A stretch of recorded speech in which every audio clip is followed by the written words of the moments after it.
Hi friends, आप लोग कैसे हो। आशा करते हैं आप लोग बहुत अच्छे होंगे। हमारे इस चैनल में आप सभी लोग का बहुत स्वागत करते हैं। मेरा नाम अंबुज है।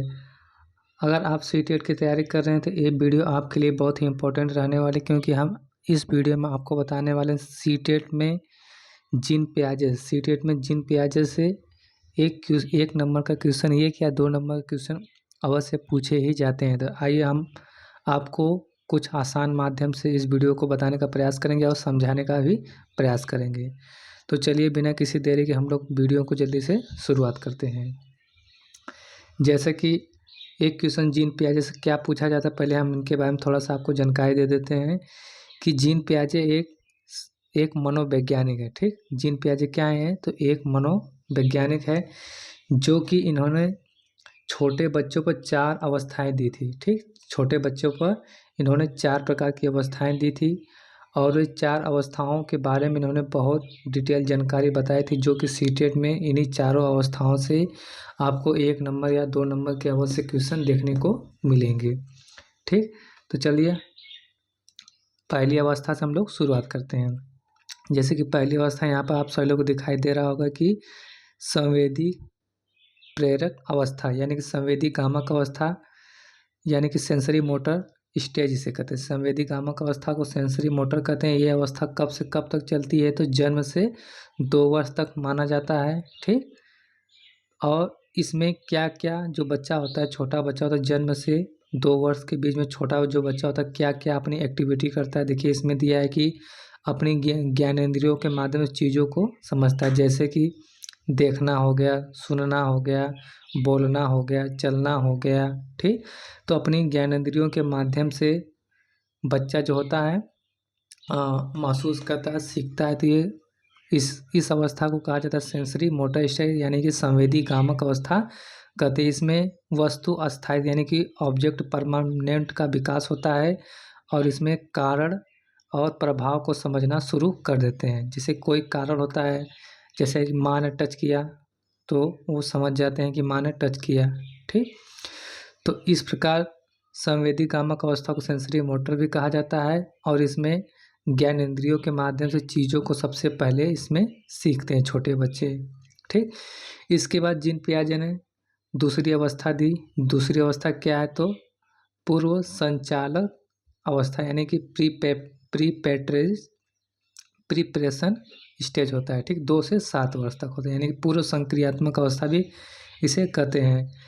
अब इसमें क्या होता है कि इन्होंने जीन पियाजे ने इसमें क्या क्या सिद्धांत बताए, तो इसमें देखिए दिया है कि बच्चा जो होता है प्रतीकों के माध्यम से सीखना शुरू करता है, भाषा का उपयोग करना शुरू करता है। जैसे कि अगर आप उसे हाथी दिखाएंगे, देखिए यहाँ पर हाथी दिखाई देंगे, तो हाथी के चित्र के माध्यम से, वो कल्पना के माध्यम से वो चीज़ों को जल्दी से समझ जाता है। ठीक, और कल्पना करना शुरू कर देता है किस स्टेज में तो 2 से 7 वर्ष, यानी कि पूर्व संक्रियात्मक अवस्था में। फिर इसके बाद दिया है कि इसमें 2 से 7 वर्ष की अवस्था में पूर्व संक्रियात्मक और आत्म केंद्रित और संरक्षण का ज्ञान भी हो जाता है। जैसे कि संरक्षण का ज्ञान का मतलब करने का, जैसे कि कोई वस्तु या किसी गिलास में अगर पानी भरा हुआ है तो उसमें वो उसको संरक्षण करता है कि ये गिलास पानी है, इसमें पानी भरा हुआ, कितनी मात्रा में, कितनी क्वांटिटी मात्रा में पानी इसमें भरा है, तो उसे कहते हैं संरक्षण का ज्ञान इसमें शुरू हो जाता है। ठीक, अब चलते हैं हम लोग तीसरे स्टेज की तरफ, जो कि एक क्वेश्चन जो तीसरा स्टेज है मूर्त संक्रियात्मक, ऐसे कंक्रीट ऑब्जेक्ट स्टेज, जो ये होता है 7 से 11 वर्ष की अवस्था में चलता है। ठीक, तो 7 से 11 वर्ष की अवस्था में चलता है। इसमें क्या क्या हो बच्चा अपना एक्टिविटी करता है, आइए हम आपको इसमें बताते हैं।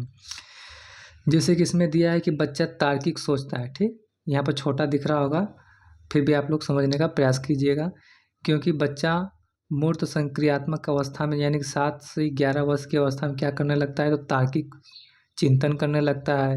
एक तार्किक चिंतन, जैसे कि आप अगर उसे कहेंगे कि ऊँट या बैल या घोड़ा कहेंगे तो वो अपने इमेज बनाना शुरू करे कि ऊँट कैसा होता है, लंबा होता है, घोड़ा कैसा होता है तो वो बड़ा होता है। तो इस प्रकार की इमेज बनाना शुरू कर देते हैं किस अवस्था में तो मूर्त संक्रियात्मक अवस्था में शुरू कर देते हैं। और वस्तुओं का और मूर्त और इसी अवस्था में यानी तीसरी अवस्था में ही चीज़ों को यानी कल्पनाओं के माध्यम से तर्क के माध्यम से चीज़ों को समझना शुरू कर देते हैं। और इसी मूर्त संक्रियात्मक अवस्था में जैसे वजन, किसी वस्तु का वजन मान लिया जाए कि 1 किलो है, तो उसको संरक्षण के माध्यम से भी पता कर सकते हैं कि कितने क्वांटिटी यानी कितने मात्रा में इसका वजन है। ठीक। और इसमें वर्गीकरण, क्रमबद्धता और उल्टनी को समझना शुरू कर देते हैं। ठीक। कौन सी अवस्था में? तो ये मूर्त संक्रियात्मक अवस्था में ये सब चीज़ें समझना शुरू कर देते हैं। ठीक। तो ये भी बहुत ही इम्पोर्टेंट है क्योंकि इसमें से 1 या 2 क्वेश्चन पूछे जाते हैं। अब बात कर लेते हैं हम लोग जीन पियाजे की चौथी अवस्था क्या है। ठीक। चौथी अवस्था को जैसे कहते हैं कि औपचारिक अवस्था। ठीक। फॉर्मल स्टेज कहा जाता है। ये 12 वर्ष से आगे की अवस्था होती है। ठीक। अब इस अवस्था में क्या करते हैं कि बच्चे जो होते हैं परिकल्पना वाले खेल शुरू कर देते हैं। ठीक। परिकल्पना वाले खेल शुरू करते हैं, अमूर्त चीज़ों पर विचार करना शुरू कर देते हैं 12 वर्ष से ऊपर वाले एज में, जिसे फॉर्मल स्टेज कहते हैं। भविष्य की योजनाएं बनाना शुरू कर देते हैं, वैज्ञानिक सोच शुरू कर देते हैं और सिद्धांतों का समावेशन, विचार अपने अनुभव के माध्यम से करना शुरू कर देते हैं। ठीक। तो इस प्रकार कुल 4 स्टेज हैं जो कि ये चारों स्टेज पेपर में बहुत ही बार पूछा जाता है। ये एक बार और जल्दी से हम लोग इसको रिकॉल करते हैं या एक बार और इसको समझते हैं जल्दी में। देखिए जीन पियाजे ने कितनी अवस्थाएं दी थी? जीन पियाजे ने 4 अवस्थाएं दी थी। पहली अवस्था है संवेदी प्रेरक अवस्था, सेंसरी मोटर हो गया, और दूसरी अवस्था हो जाएगी पूर्व संक्रियात्मक अवस्था, 2 से 7 वर्ष हो जाएगी। ठीक। फिर तीसरी अवस्था कौन सी है? तो मूर्त संक्रियात्मक अवस्था जो कि 7 से 11 वर्ष हो जाती है।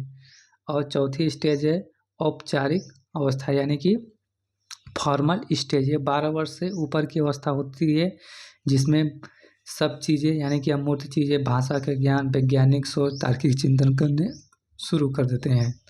तो ये चारों स्टेज बहुत ही इम्पोर्टेंट है क्योंकि पेपर में हमेशा पूछे ही जाते हैं।